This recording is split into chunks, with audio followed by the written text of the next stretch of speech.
champ is here. We will definitely not shut up and dribble. The champ is here. I must be the greatest. The champ is here. I'm going to continue to stand with the people. The champ is here. I will not lose. I'm a bad man. I shook up the world. Yo, welcome, man. This is your boy EJ, and I got my man. MH. Yes, and welcome to Black in Sports. We're here giving a voice to the people where we will not shut up and dribble, all right? We're going to interview the livest professionals in the sports game to the business game. All right. And we're taking it from the court to the boardroom and all points in between. So check it out, man. We're going to be covering it all, laughing at it all, but, just giving a platform for people to be heard. And today with so much excitement here, we got my man, the myth, the legend. Keep it going. The voice of the people. I like it. For the people. All right. You've seen him on courts everywhere, all right? Yep. So he's been on the UNLV court. He's been on the T-Mobile court. Okay. He's been on almost every court that's been around here in Vegas. So if you got something big, he comes and he knocks it out, all right? Okay. He's also the voice of the lights, and we'll definitely get into a lot of that right here. It's no other than our man, Robert Bojo. Give me the last name. Ackah.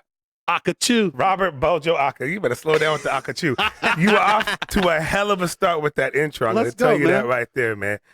Great job. I'm telling you this right now. I know this is episode number 1. That's what you got to do it every time. Make that guest feel good about themselves, man. That's what I do. And it's you know what I mean? I feel great. Now I'm ready to go. Well, let's go. Well, you should be ready to go. We see what you got in your hand over there, man. Yes, shout out to you guys. For, you have to stop by a damn every 7-Eleven to try to find these Trulies. Absolutely. Let me tell you guys something, man. This is a very refreshing drink. Okay. All right. Shout out to Truly. It's not something I do all the time, but it's very refreshing. I got a quick story because I know you're probably wondering, like, why does this brother want Truly? Okay. You know? Please give us that. So I went over the summer. I decided, I said, I got to live a little bit healthier lifestyle. Okay. So I said, you know what? I'm gonna cut out beer.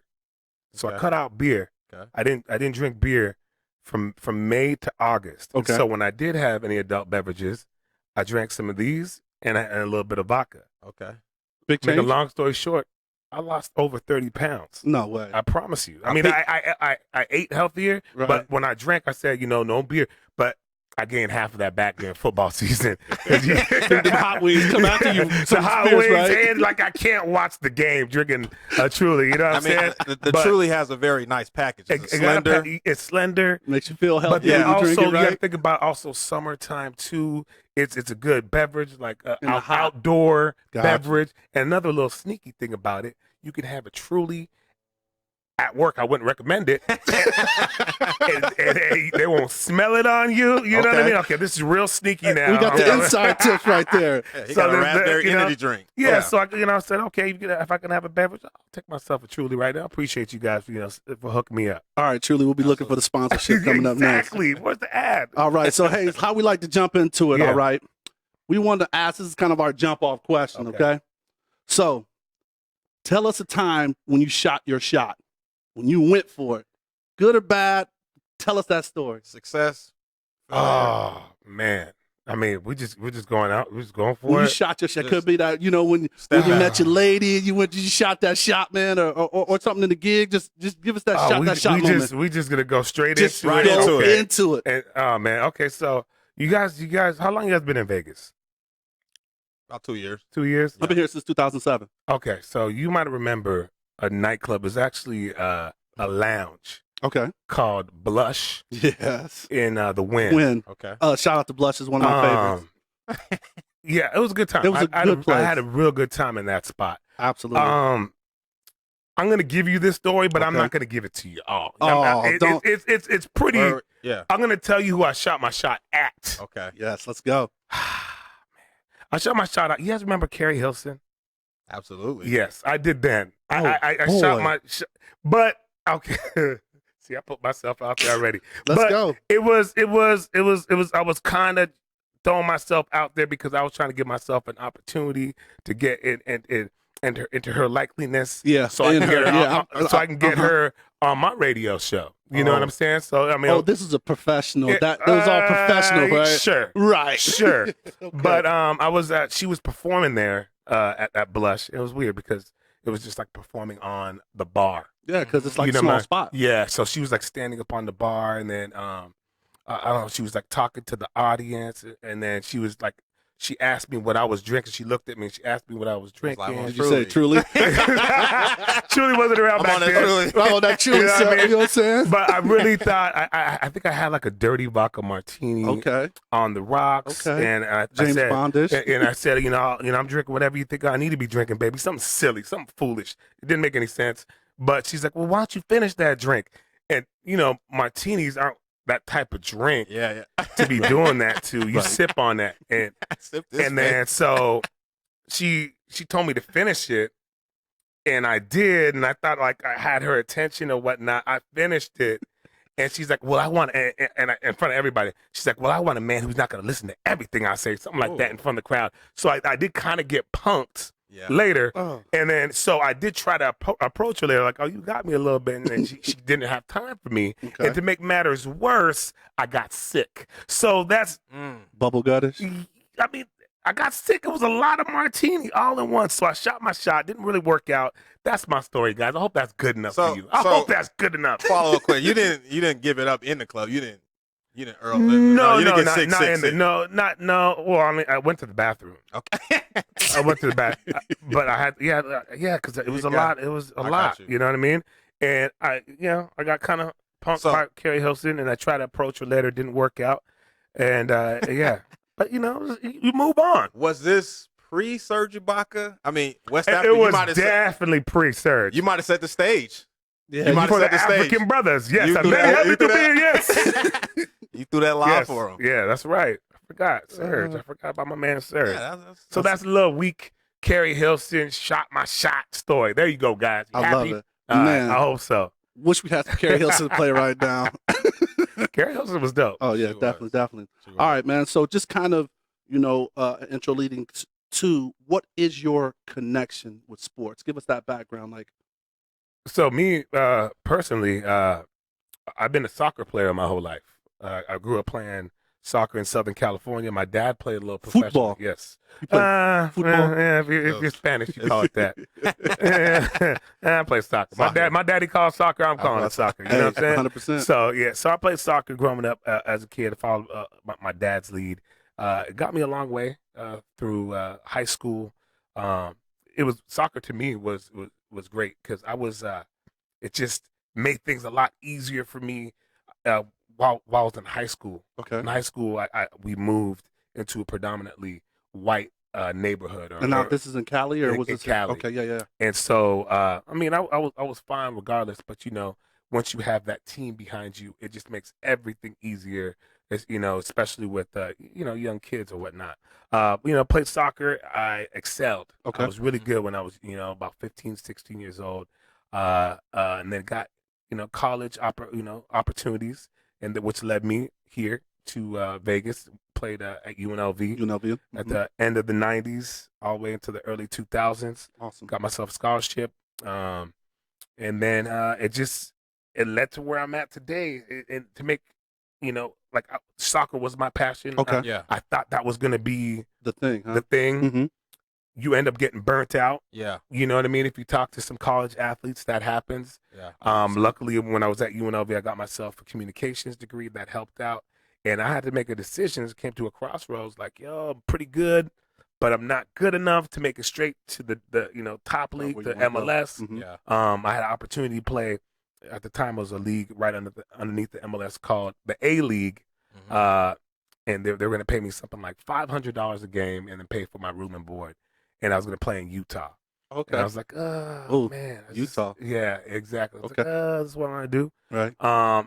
Decided not to go that route and said, hey, what am I going to do? And that's when I got an opportunity to start as almost like a mentor. I got mentored at a radio station. So I kind of started a street team. Mhm. Shout out to my dude, Bobby Loco. He got me in there That's at a awesome. radio Oh, station. And now, was it still while you're in college? You No, started to right mentor, when or I finished. Right, Right when I okay. finished. Mhm. Right when I finished. Got into radio. This is about 2003. Started off, Street team, with the right? street team, and then worked my way. They said I let them know, I'm like, I want to be on air, but Yeah. you have to start street team. So Yeah. they finally let me on air. late night. I think my first on-air shift was like 2 a.m.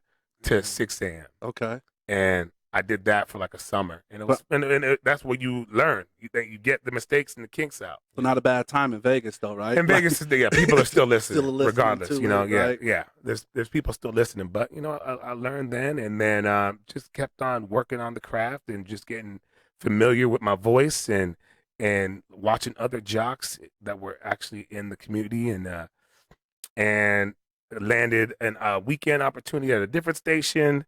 And then went to it, you know.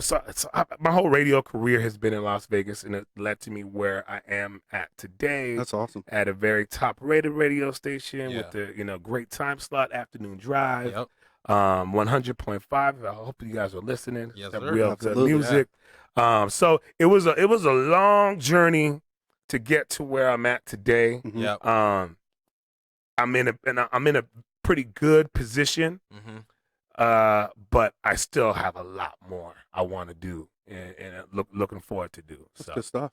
So I want to back up a little bit to soccer. Mhm. We black in sports. I want to talk about Yeah. sports. So, why soccer? What drew you to soccer? I know you mentioned your father, Yeah. but what else drew you to soccer about it? Oh. About the game itself? It was. you know what? It's just one of those things. It was a generational thing for me. Okay. You know, it's in my blood. Yeah. You know, my dad's from West Africa. Mm-hmm. My mom's Jamaican. I tell people I'm Jamafrican. Yep. You know what I mean? So Mhm. like, you know, it was a no-brainer for Right. me, you know, leading right into soccer. That was the number one sport. But I mean, we watched all kinds of sports in the household. Yeah. You know, we were a sports family growing up in Southern California. We loved the Raiders because the Raiders were back in LA Yeah. at that time. Big Laker fan household. But soccer was the thing. My pops played, I played, and we loved it. And that's what it was. Now, you know? I would imagine Mhm. when you say you kind of grew up in the suburb area Yeah, of Southern Cal, yeah. there wasn't a lot that looked like us on the soccer field. It's not as small as you think. Okay. You know what I mean? Yeah.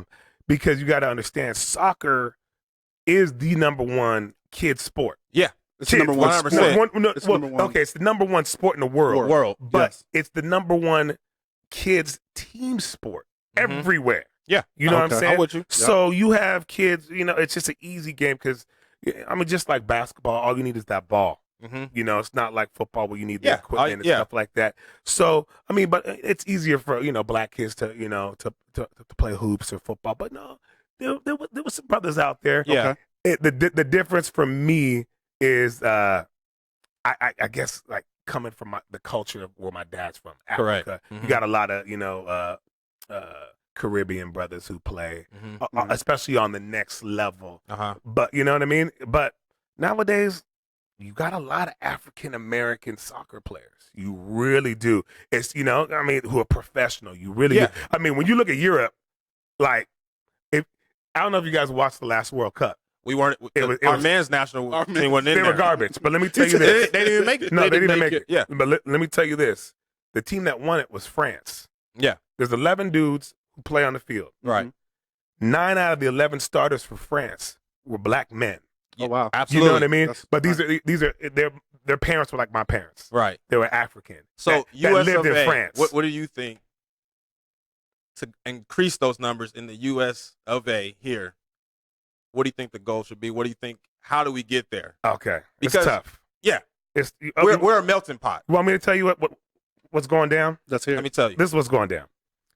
So, like I said, the number one children team sport is still soccer. Right. Like that's the easiest sport for a kid, the parents to put their kids in team wise. And Soccer. there's so many leagues out here. So many too. leagues. So many leagues. But what happens is, like, you know, you guys play sports in high school and stuff, right? 100%. So let's say you start playing a sport, especially, you know, when you're 8, 9, Okay. and then you get into junior high, Mhm. and then you get good at a bunch of different sports. Yeah. Once you get to high school, it's like you got to start focusing on that. You have to take a track. that one, or maybe two. Mhm. What happens is our best athletes in America aren't choosing soccer And why do you think that is? Do you think because it's a, you know, you get kind of recruited at a club team kind I of don't level? think me personally, I think Yeah. it's not glamorized. Yeah. That's like where I would go with like it. LeBron yeah. or Tom Brady. Yeah. You know what I mean? Yeah. I for can't sure. get a shoe deal from soccer. I mean, if you're overseas, like Cristiano, there's no one bigger than Cristiano and Messi in the world. But listen, where are you starting at though, right? Because like, don't get me into these NBA contracts where some of these NBA players are making this money that are not as talented. Sure. So like, we posted on our social, like showing the breakdown of what the average median of the NBA, and these guys are making $7 million.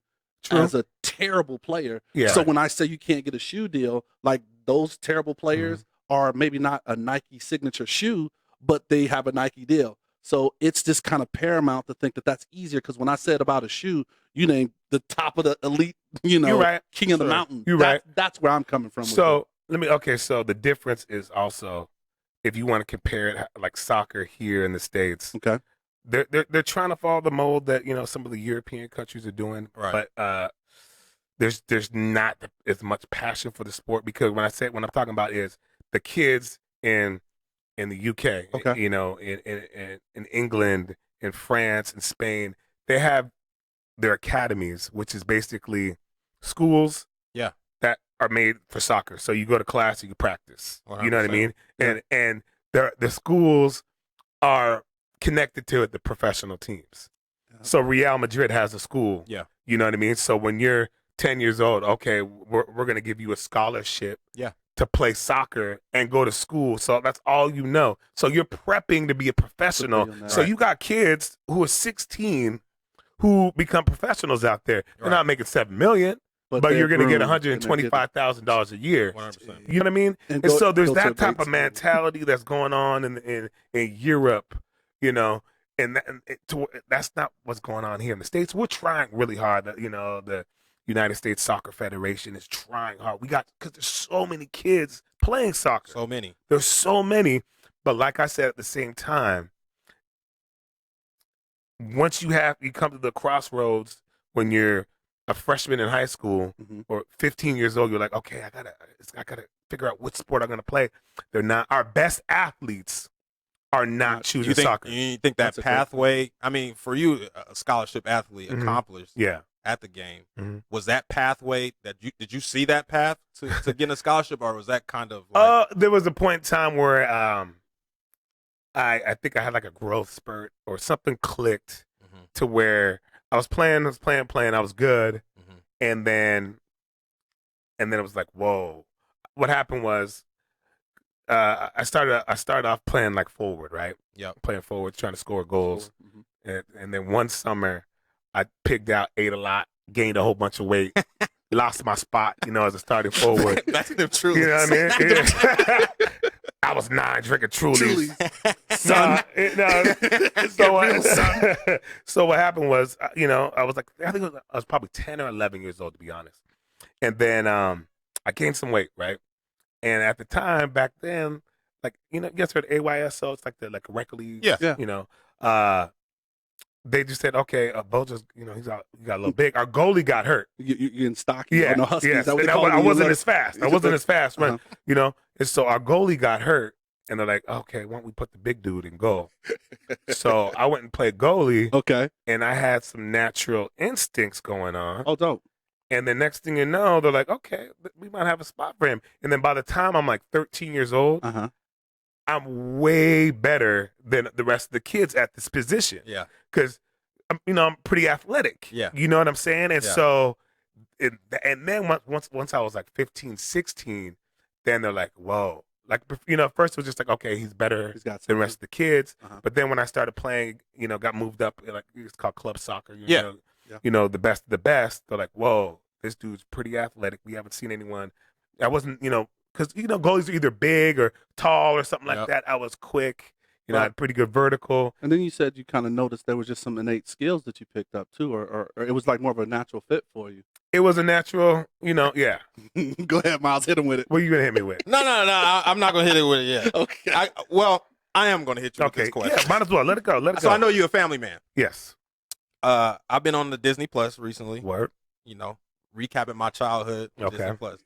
There's a movie called The Big Green. Have you heard of that movie? Yeah. Uh-oh. Yeah. So yeah, it was like yeah. truck. Yeah. All right. So My man There's that plays better old school soccer movies. Oh, 100%. But Okay. I'm getting to the point here. You know the guy in Sandlot? I think his name is the redhead kid. Redhead kid, Patrick Rena. Okay. That's the actor name. Okay. Killing Me Smalls. Yeah, Killing Me Smalls. Yeah.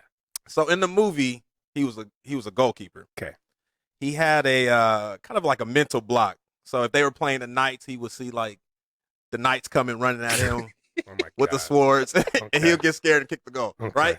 Or if they was playing the zombie, somebody come dead, move out there. Now, all right. Let's see where we go with this. This is where I would ask you. Okay. Penalty kick here. Mm-hmm. Somebody's approaching. Mm-hmm. Is it just a feel of where they're gonna go? Is it something that footwork that you're looking at? What is the process there on that? Bring me in there. So that's a good question. Yeah. The build up was kind of funny. The build up, I wasn't there, but okay. But it came together. Is that what he did in the movie? Is that what he did? That was his mental thing. And then in the movie they gave him some goggles. Okay. I don't know if you wore goggles too. No, but in the movie they gave him some goggles and helped him. It helped him concentrate. No. Okay. Yes, it's a good question. There's definite mental stuff going on. 100%. The more experience you get, the more you figure out. Okay. Obviously, the more you're playing, yeah, you figure out, what guys are doing, the way the guy approaches the ball. Yeah. So mentally, you kind of might know what they're gonna do, and then you react. Okay. On penalty kicks. For me personally, what I like to do, especially once I got older, I would try to get in their head. Okay. They're in control. They have the penalty kick. I'm the goalkeeper. I got. They're trying to score on me. Right. So I would try to flip it a little bit. Okay. They put the ball down on the spot. I wouldn't go on my goal line. I would be, right in their face, right in front of the ball. Okay. Just, trying to get in their head. Okay. Like, these are the same suburban kids that. Oh no! At this time I'm playing against the Mexican dudes. I just had to start playing with the suburban kids, and they figured out. They're like, oh damn, okay. They started following my lead a little bit. So there's mental stuff that you have to start getting in their head, and I just learned that stuff. Okay. And like, yo, I know where you're going. Right. I know where you're going, and I forced the referee to tell me to get back on my line. I wouldn't go back until the ref. Big time. You know what I mean? It's stuff like that. Yeah. You know what I mean? So. But there's that mental game, but telling you, when I was bad. I was bad when I was like 15. I was so much better than everybody else. Yeah. And that kind of helped me get to where to college, and then college everybody caught up. Yeah. Right, because everybody's on that lane. College, once I got to UNLV, everybody, I caught back up, and there was an equal playing. But when I was in high school, I was just way better on them. Yeah. So now that wasn't the only sport you played though, right? Like, didn't you maybe undergrad or not undergrad, but like middle school, high school? Oh, high school. No, I tried to play a little bit of everything. I played football. Uh-huh. Wasn't very good. Okay. Then that answers my question, because you play receiver, right? I play receiver. Well, Miles is a DB by trade, so I mean, you catch with your hands. You can't hand the ball. I had great hands. I was a goalie. That's true. When I had great hands. I was a goalie. Mm-hmm. We need you on the short routes, right? Yeah. I could, I was pretty quick, breaking. But I wasn't that fast. You want me to run 100 yards? I wasn't that fast. But you can run all day though. No, I'm a goalie. He's a goalie. I'm a goalie. I'm in the goal. I don't run like the rest of those dudes. But you don't run. Look, I mean, you got. You got the same. I know the game. I had to condition like the rest of the dudes, right. But I was always last. That's the truth. I hated running. I feel. You know what I mean? Like in college, we had a thing. I forgot what it's called. It's called the Cooper test or something like that. Mm-hmm. You had to run. You couldn't practice. It started in the beginning of the season. Okay. You couldn't practice until you can run 2 miles in 12 minutes. Oh. And I cheated. I'm like, was it red shirt? Yeah, I cheated. Like they made us run around campus, and I went through classrooms and stuff. I'm like, I'm not gonna do it. I'm not. That's not gonna work out. I did it one time. I went like 18 minutes. I'm like, yo, this is not gonna. I'm gonna practice till half the season is over. That's awesome. Well, hey man, want to kind of get into like current day. I mean, you talked about it, man. You do a fantastic job on the radio, man. Thank you. Just from when people see you out, and I mean, not even on the radio. So we're going to talk. I definitely want to, you to share some things you do on the radio. There's definitely one segment I want to talk to you about that you do on the radio. but just kind of the MCing you do.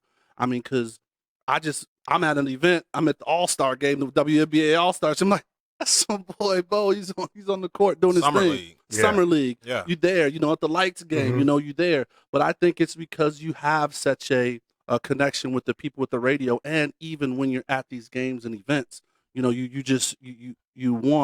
bring the energy. You definitely bring the energy. Right. So just kind of tell us a little bit more about like what you're doing now in the radio, and then how did it come for you to be involved in these sports things when they come to town for you to be the voice? Well, I think it started. I just knew when I mentioned how what am I gonna do after college, and I was like, yo, am I gonna play ball? What's the next step?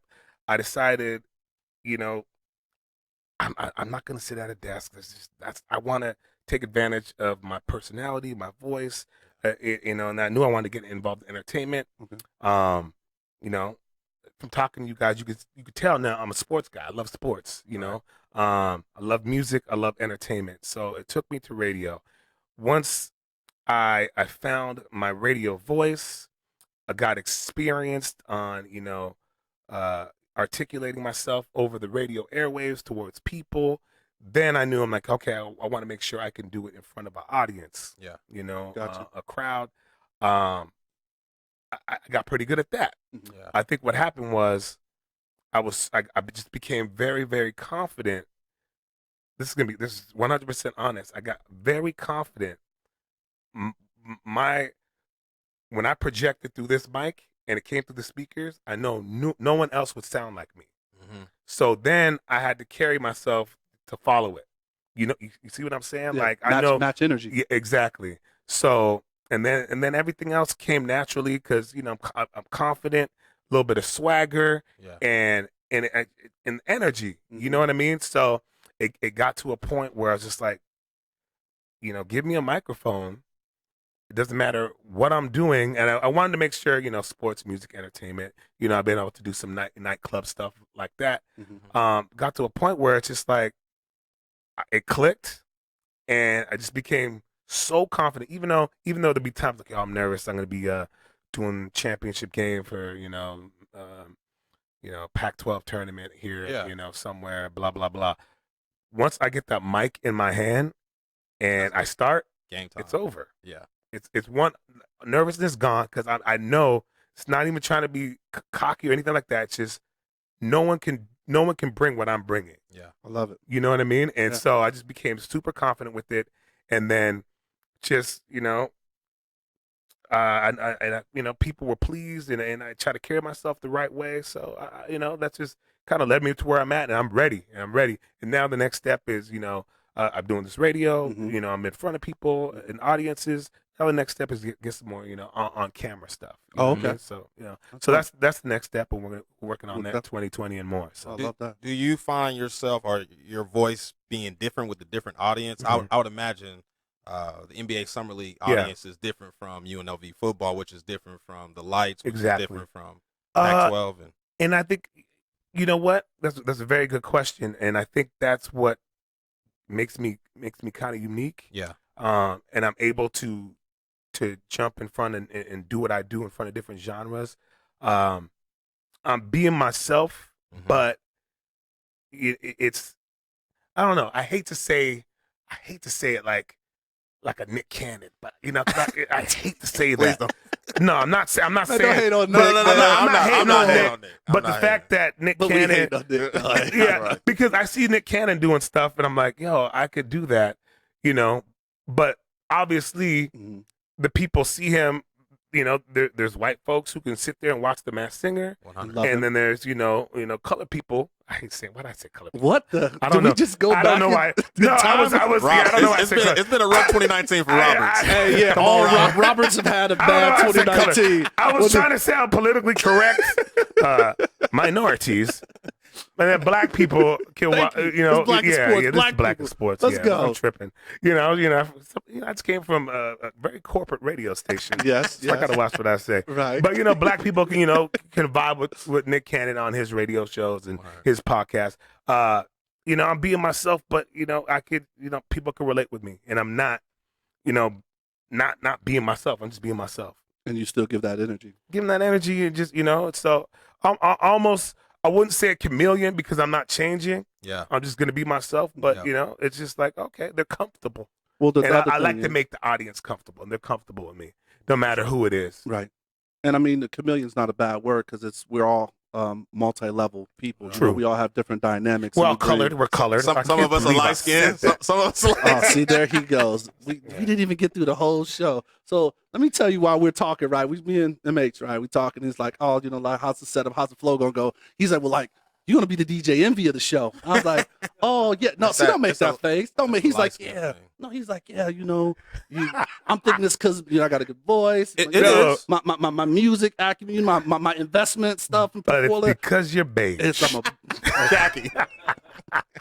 Wow. You know what? It's all good. I'm a basketball fan. Okay. And I'm a New York Knicks fan. Okay. Long story why, but we're not gonna get into that. Yeah. Rough times. Very. Very. Summer League. Mm-hmm. What was, as a fan, you're a fan of sports. Mm-hmm. From this past summer, I know Zion kind of beasted Kevin Knox one day, and I was there at the game. What was your favorite moment of Summer League? Top moment. Don't say the earthquake. That was the first thing that I could think of. That was crazy. That's ridiculous. That's the first. During the Knicks game. That's what will be remembered. I mean, obviously, those Zion games, just because that Zion Knicks game. Like we never seen Thomas and Mack get filled like that. Right. You know what I'm saying? Summer League. It was more than Lonzo Ball when he was. It was more. Oh yeah. It was more. That's man. People love Zion. You know who else people love? Taco Fall. He like him, like I top think top six is it? in the Eastern Conference In the voting? All-Star voting. voting. Yeah. I saw that on So the his Like game- 6 minutes. Yeah. So like watching his games Total. were crazy Not at Summer average. League. But like you asked me that question, for me, I get to do what I do, which is help entertain in between, quarters and timeouts, halftime and stuff. Yeah. And if I'm doing it in front of the most packed audience Thomas and Matt can get, to me that's that's gonna stick with me, a little bit. Yeah. So if you ask me that personally, that Knicks versus Pelicans game was crazy. Day number one. Day number one. You know what I mean? So And you saw him up in close. You saw Zion up close. He real thick. He real thick, bro. Yeah, what do you think? He need to lose a couple lbs. He need to get them Trulies. Yeah. Listen, you'll lose weight from the Trulies. Hey, no, because that was a big thing that they said for him coming in, as everybody was talking about, was his weight right. You know what I mean? And he didn't look. he didn't look like peak performance. You know what I mean? Yeah, he could lose some weight when you see him in person. Like, oh yeah, That's just country strength, though. Sometimes he it's got just natural. something. That's Biscuits and gravy. Yeah. And some Popeye's chicken sandwich or something. ham but- hocks, all that. But hopefully that boy comes back soon, right? Yeah. So when you were doing that, how did you actually? What was the connection? Did they reach out to you, or did you kind of like audition? So how did you actually get into doing that? You know what? I was lucky enough. The same production company that was doing UNLV sports, because I do stuff, UNLV athletics. Yeah. Do their basketball and football games as well. Right. So the same production company that was doing stuff for UNLV athletics was doing NBA Summer League, and so they asked me. Got you. So I got kind of lucky. It fell into place because I haven't auditioned for anything. That's bro. Well, You know what I mean? You that dude. When you I'm that lucky. dude. Hey, I haven't They auditioned call for you. anything, and so that, which also led into what I also do with the lights too, saying people like, "Yo, we're gonna be doing this." mhm. Yeah. But actually, the light story is pretty funny how I got into where I'm at, but we can get into that. a Yeah, little bit. absolutely. I wanted Yeah. to. And this is kind of your background, Mhm. but you're very you. You got a presence about you. Thank you. Sitting here, That's you got good, right? presence. That's good, right? Okay. All you. He pulled you off very well. So, yeah, it's 100%. Doing a good job being me. You do- All right, yes. thank you. Keep it Appreciate up. you. So, were you that guy like growing up, or you were kind of like the instigator? Like, you was a hype man. You know what I mean? I wouldn't take that shit if that was me. Ooh, he said that shit to you. Were you that man? Were are you you that kind of? are you gonna let him get Were away you with that that? hype man? Because was I instigating? the instigating the hype man, the one that laughs real loud when somebody's getting clown. Yeah, When you maybe. say- yeah, I never I really think- thought about it that way though. Yeah, But yeah, You was that dude. Yeah. Yes, I kind of was. I never thought about that, but yeah, I was also that dude. Like you would think it's hating, but I'm not hating. I'm really, if you like that girl and she came over, I'm gonna make it happen and instigate the connection. Bro. That type of thing. You know what I mean? I know you was that guy. I wasn't scared. I was never really shy. You know, maybe when I was young, but I never was shy. Yeah. It didn't take me, I really didn't get embarrassed much. Yeah. You know what I mean? Yeah. So, I mean, if that helps. I mean, I thought I was that guy. And the reason I asked that, right? There's a guy, I know one of my friends, I'm not going to say his name, similar to careers as you, and he's in Denver, Colorado, where I grew up. We had a story. He told me this girl liked me. It was a wrestler, 10th grade wrestler. I was a freshman. Long time ago. Yeah. A long time ago. Long time ago. She was khaki also. She was also beige. Bad, right? Man. Wrestler, right? He was like, old girl like you, right? And I was like, bet. Kind of shoot your shot type of thing. Kerry Hilson. Correct.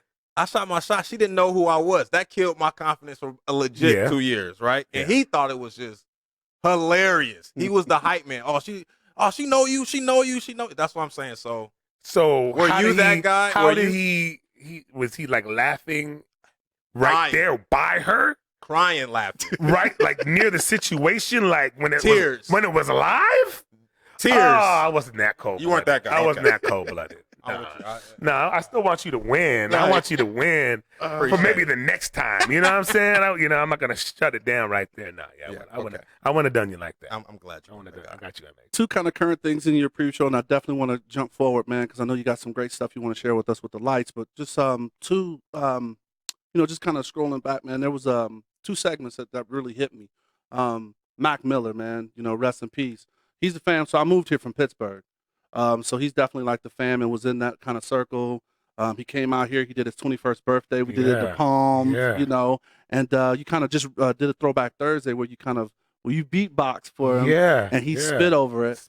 And people don't understand like how much of a raw talent he was, man. So just give me a little bit about that experience and how that set off. I know he's about to perform or something, right? Yeah. Okay. See, this was, I believe it was 2010. Yep. And I think this is right after he had that song Donald Trump. Mm-hmm. It was right after that, and so he was getting a lot of steam from that, and he blew up because he was independent. Like he's one of those first independent artists who was just blowing up from the internet and stuff like that. Yep.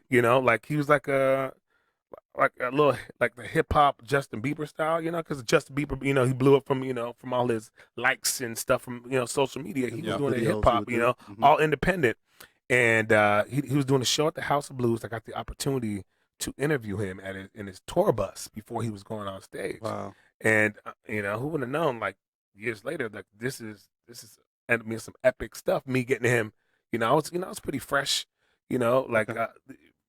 interviewing wise back then. But he was so cool, easygoing.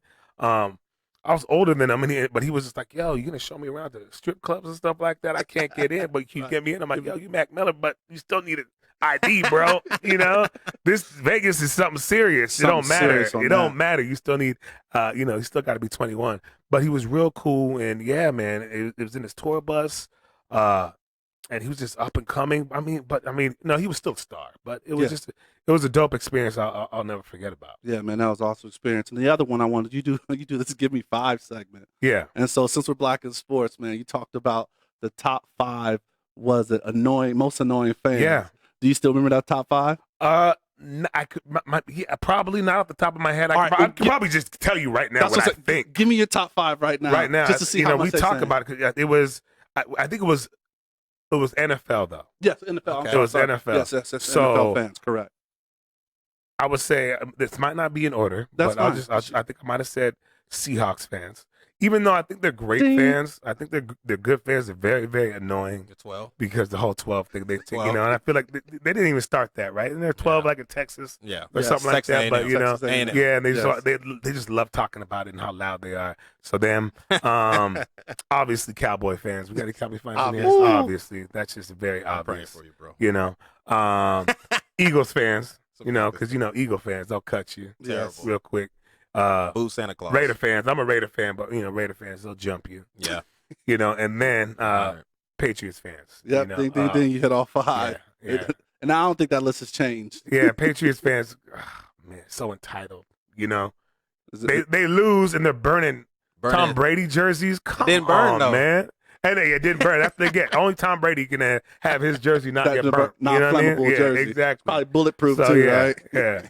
I'm glad you checked that out. All right, so yeah, man, we want to kind of get into just what's this future for you, man? I know you definitely talked about getting in front of the camera, so I'm intrigued about that. And then the light season, man. I mean, the lights took the city by storm. I went out to a lights game that you Yeah, I've invited seen you me a couple to, times. Yeah, man. and then I come out to just to Man, check you it gotta out. come through. I'm coming, man. Okay. But yeah, so tell us a little bit what's going on, man. Well, so other than doing my thing Monday through Friday, 100.5.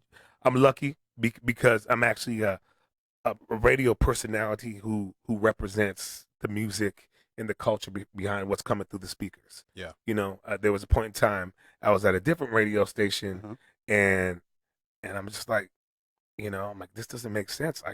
I'm not being honest with myself, having to announce Taylor Swift and you know what I mean, and Bieber all the time, and it's like, yo, this is, I'll do it, the best of my abilities, but am I honest? This is not what I'm listening to, Right. So I got put in the position where I am now about 4 years ago, where I'm passionate about the music. I love listening to Pac. I love Biggie, and then I love Drake. I love Kendrick, so. Besides that, I'm going to continue to do that. I'm lucky to be in the position I am as well, with a soccer background, and being passionate about the sport and passionate about, professional sports in the city. I don't know if I mentioned to you guys, I am from Southern California, Right. but I've been here, since '97. So Yeah, with this school and everything. yeah. Right? So this is Oh, I live my whole adult. Yeah, this is home. Mhm. Live my whole adult life here. So, and for anyone who's lived in Vegas this long, just waiting for the pro sports. We hung on to UNLV for a long time, but then but pro sports, and then obviously VGK came, Golden Knights came, and the whole city jumped on that, and that was dope. And then once got the opportunity to work with the Lights, the same production company with UNLV Athletics and NBA Summer League were involved with the Lights, and they were like, hey, would you like to run our tailgate parties? We need an MC for the tailgate parties. I'm like, okay, and the games? They're like, no, we we already got somebody. And I was like, oh, okay, all right. I was like, okay, I was like, all right, and I knew I was like, I'm gonna do my thing, and Taking somebody's spot. Yeah, Somebody come out but so I had fun running the tailgate parties. They had another dude who had a strong social media following. He was a Hispanic dude, so he was a bilingual or whatever. So they thought he was the dude. Didn't work out. They saw what I was doing at the tailgates. There you go. They saw what I was doing at the tailgates, and they said, "Hey, man, would you like to come in and do the games?" I said, "Hell yeah, Let's go. let's go, let's do it." So I did the first 2 preseason games. Okay. And then after that, I did the rest of the regular season games, the inaugural season, and I've been there ever since. So the Lights are going into year number 3. Excited about that. That kicks off in March. I believe on March 8th will be that first game. March 8th? Yeah, March 8th. So we're gonna have to make sure you guys come through for that. Absolutely. EJ, I already got you last time, so we gotta get MH to come through. So I'm just looking forward to keep that going. The cool thing about Lights, EJ can attest to, like they want to entertain.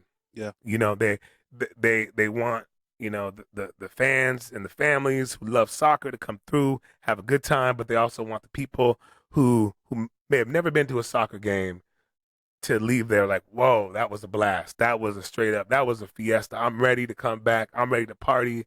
And so they asked me to, be that guy to help that outside of what's going on the soccer field, everything in between, in the middle and the end, to keep that going. They got the right dude, and I'm having a blast. Real quick story to let you guys know. I just found this out not too long ago.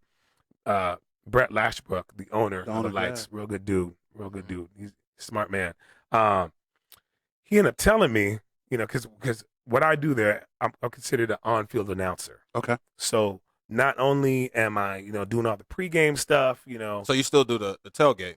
Yes, I still do the tailgate. My man.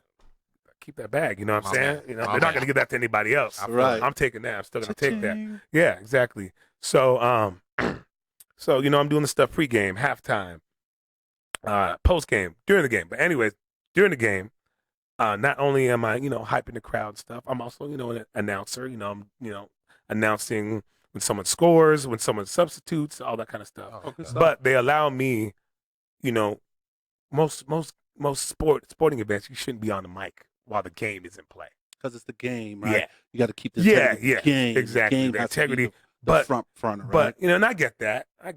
But there's sometimes, you know, they'll, you know, my owner will encourage me to like, yo, we need you to get this Get it going a going. little bit. Yeah. That's the And I'll talk while the game is in play. Oh, baby. Yeah. Not Nah! NY. There's a little bit of and one Escalade. mixtape in there. Hot sizzle. There's a little football and one mixtape in there. But I mean, it's more of like, yo, I'm trying to get the crowd, Yeah, you know, 100%. to get, you know, involved and stuff like that. And I found that I would do it especially on corner kicks. Okay. You know, get the crowd fired up throughout that whole play. Turns out the other teams were complaining. Mm. They complained to the league. Oh, My boy. owner got fined every game, right? Mhm. And he told me, he's like, I was paying the fine every time because I didn't want you to stop. I Wow. wanted That's you to big keep time. on going. So I'm like, that's what's up. Yeah, I'm like, Wow. that's crazy. Yeah, That's impactful. yeah. That's dope. That's big time. So yeah, And it's the true testament to the whole environment. I mean, they dropping money out of helicopters yeah, and yeah, pools on the field. yeah, I mean, like yeah. petting llamas before Yeah, the game. yeah. Like they're going. You got it's to a- come through Vegas. Yeah, gotta so come check you it know, out. yeah, you got to come through. It's a good time. It's definitely. You're just gonna be entertained. You're gonna have a good time. You're gonna leave there with a smile on your face. So Man, so if I talk to you and we put like some kind of promotion on social media, man, can we get like yeah, we should be able to work something out. We'll work something out. So We should be we'll able to talk work something out. offline and figure out. You know, Yeah. maybe not the first game because I know that's a packed game always, but let's figure something out. Yeah, there's so many opportunities. You know, whether it's at the tailgate, Mm-hmm. you know what I mean. Especially since I'm running that. It's a party out there. There's a lot of vendors and stuff like that. Right. And I'm running that, so I can hype whatever you got. Okay. We'll definitely You know what I talk mean? about And, that. that's so. All right, man. Well, a couple promises I kept. I'm gonna make sure I get you home. I ain't trying to get in trouble or get you in trouble. Man, we had a good time. We had a good Did time. you guys? Great Is there time, anything man. else you guys Yeah, need? Real man. quick? What We're- else you guys need? We're closing up, I'm here. man. So we're closing Okay. up. So we just want to kind of end off like this. Instead of dropping gems, we're dropping dimes, right? A little Okay. sports lingo, Chibit. So, man, is there any like nuggets or jewels or dropping a dime that you want to kind of tell the people of how you got there, or just maybe something you live by?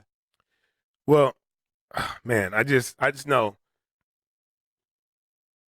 I was very patient to get to where I'm at right now, and I realized, I'm at a pretty good spot, especially with what I'm doing. In my head, I have so much more I want to do, Right. but the reason why I say I'm in a good spot because I know there's a lot of people who are in entertainment who would like to be doing some of the same stuff I'm doing, and the advice I would give to them is they gotta stay patient. It's tough. Easier said than done. It's boy. easier said than done. My hustle game is I got it from my Jamaican mom. Like I'm just willing to grind, and I'm Right. willing to Tree work jobs. multiple different ways to keep my brand out there. You know what I mean? So I would just say if there's any advice I would say, man, don't be afraid to ask questions. Also, don't be afraid, to answer questions for those people who might be a little bit below you. Stay humble and stay hungry. There's always more you can do. So I love that right there. Just stay humble and hungry. And if there's anything I can give, I guess that's a little something I can give, to the people. And another thing for me is just I try to stay positive. Okay. If there's something you can get from me, like, yo, that dude Bojo, he's a positive dude. I didn't get any negative vibes from him at all. Yeah. That's another thing. I would just, try to stay, positive, and it exudes. You know what I mean? So that's how I want to be remembered. Absolutely. So You've mentioned passion Mhm. a lot. You've touched on that word Yeah. several times. Talk to me about passion. Oh man, passionate. That's just something you believe in. Yeah. You know, and I believe in myself. Yeah. You know, and you got to believe in the direction you're going and whatever you want to get into. So once you're trying to strive for a goal, once you know you're passionate about it too, it's going to make it a lot easier to get there. That's my opinion. So, and then lastly, how do you stay positive, or what are the things that you do to stay positive? Because that's another one, like patience. That you have to work on that. Yeah, that's a good question. I think it's who you're surrounded by. I got a beautiful and great family. I got a beautiful little 3-year-old daughter. I got shout out to Amaya. Shout out beautiful to wife. Amaya. Got a baby on the way. Congratulations. So, thank you. So I think and it also has to do with the way I was raised. My dad installed that in me. He was the type of dude. He was just a very, very loving guy, and more loving than I could ever be. Like, oh man, I seen some terrible stuff happen to him, and he was still very loving when when I'm like, wow, really, Dad? Yeah. Really? So I think that, just it all comes from love. Yeah. You know what I mean? And then, the positivity is going to come out there. It'll come out from there. All right, man. So if we didn't have time for it, I wasn't going to get to it, but we got a couple minutes here. We're wrapping up. So we have a mutual friend. Okay. And I told him, I was like, yo, Bo's coming on. What should I ask him? And he's like, oh, what do you want? He's like, PG, rated X, or rated R. So I was just like, let's keep it in the middle, man. This is our boy. Okay. He got a day job at corporate, so we want to keep it together. Okay. He told me to ask you to tell me the story about your honeymoon. Is this D Hill? Yes, sir. All right. Shout out to D Hill, How much time man. we got? All right. So check this out. So make a long story short, or just to tip it off for you guys. Okay. Tip it off. I almost got divorced before my honeymoon. Oh boy. Can I ask you this? Where was the honeymoon at? Let me Jamaica. Uh-oh. I got Motherland. married in Jamaica. Oh, Well, word? Yeah. Ocho Rios. Oh, so dope. So dope. Oh my God. We were in the grill. So so check it out. So my wife is actually a wedding planner. So this is what she do. The wedding was dope. She's like, I'm gonna take care of all of it. You need 2 things. Take care of the music. Okay. Got that. Yeah. Got that lane. And just make sure you're ready for the honeymoon. So she's like, make sure your passport's ready to go. Uh-oh. One thing I didn't get to mention to you guys, I was born in Toronto, Canada.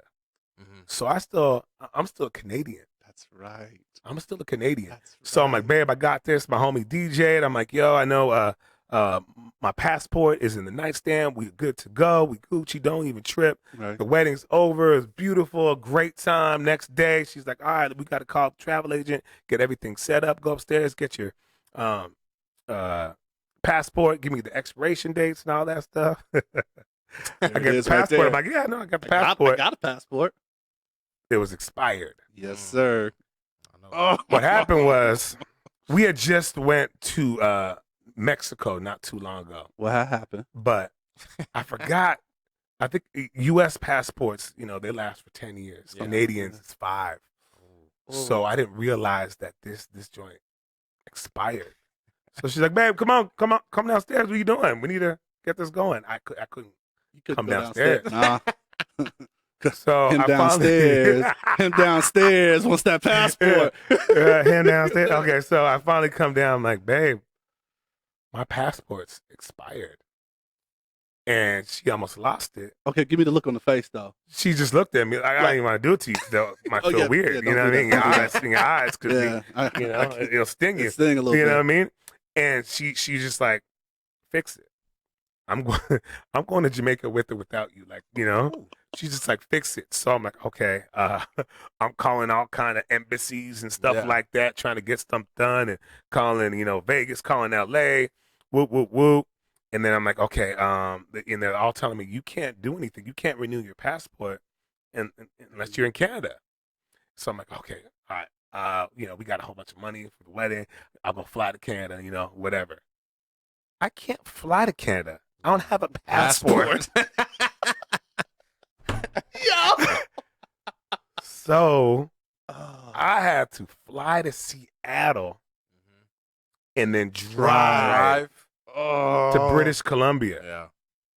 But the whole thing is, I had to drive through with it, like they have to check customs when you go in. and all that stuff. Yeah. So it just, there's so many. Like I always told people, like, I should like get a screenplay of this and have Kevin Hart play me, because there's so many things I ran into. Because when I got to the airport and I landed in Seattle, I tried to get a rental car.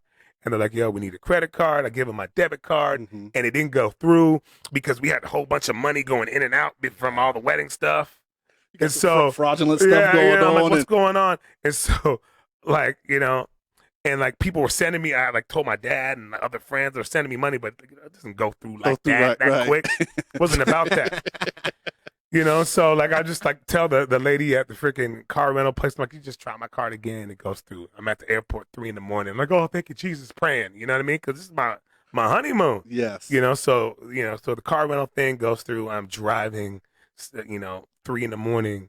from Seattle to what is it? What's the city in BC?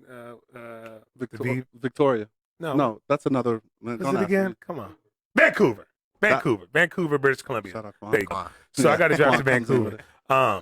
And I swear to God, you can look this up if you don't believe me. 2013. Okay. A bridge in Seattle collapsed. I promise you. I am not making this up. So I got to take a freaking like 4-hour detour to go around this bridge as part of my, as part of my journey to get, to Canada. And so in the meantime, I'm just, thinking of how I'm going to talk to the dude at the border. I'm like, I'm going to come, trying to get the story straight. Yeah, exactly. Like, right. And I try to go like the funny route and stuff. He's like, he didn't give a damn. He's like, welcome back. So make a long story short, I had a cousin who lived in Vancouver, a businessman. He was able to get me through everything, got my pictures done. We went to the passport place. We got it done. Ended up missing a day from the honeymoon, but I got back to Vegas and meeting my wife. We got to Jamaica. So last thing, when we get to Jamaica, I'm telling everybody, I'm like, yo, I'm the man. I got this done. Can you believe all this? And she's like, oh, hell no. If you would have just listened to me, we would have had an extra day in paradise. You are not the man. And so, yeah, that's my story. And like Rose say, Riri and Cece, and they still together. That's right. Hey, well, check this out. We want to thank you guys all for listening, man. Hope you enjoyed the show. Please kind of give us any feedback, who else you'd like to see on the show. Follow us on all that social media, your favorite social media. We're Black in Sports on IG, Twitter, and YouTube. All right. This is EJ. MH. All right. Thank you much.